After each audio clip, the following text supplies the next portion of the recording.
back up there. And we can start with a big, go back. Yeah, I guess.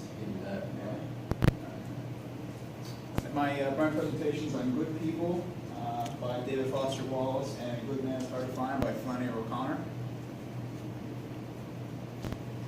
And what I'm comparing today is that both stories address what it means to be good. And they do this through both points of character development, religious themes, and the forward movement of the story or the plot. In both stories, the characters struggle to do what they believe to be right or to convince another to act right.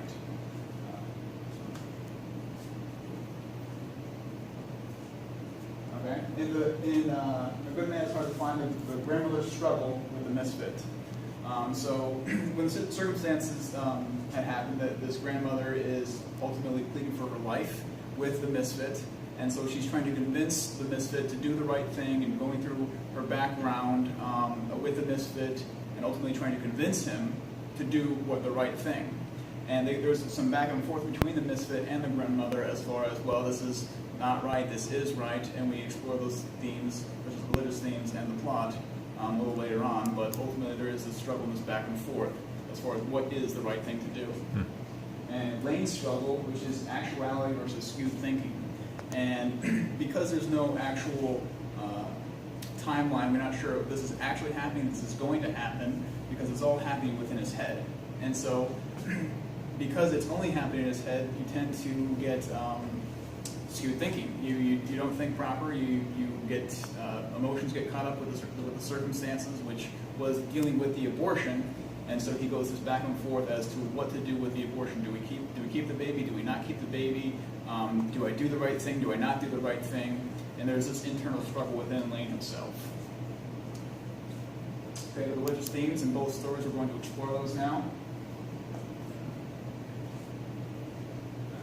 First is Lane's hypocrisy.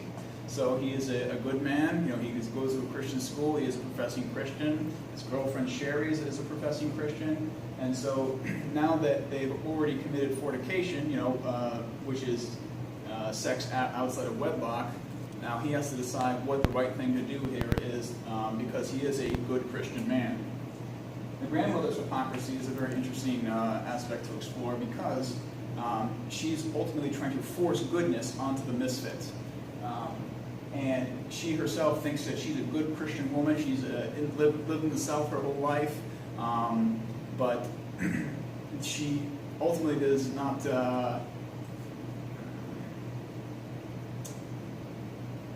she continues to, pray to Jesus, pray for what the right thing is to do, and she ultimately tries to drag out. Well, you prayed, you sang in the choir as a kid, you did all these different things, yet she herself had put them in the situation to begin with, and so ultimately this misunderstanding of what is good is due to the grandmother's hypocrisy.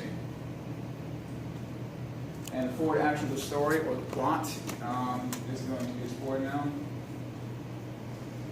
And then that's a slide I haven't finished yet.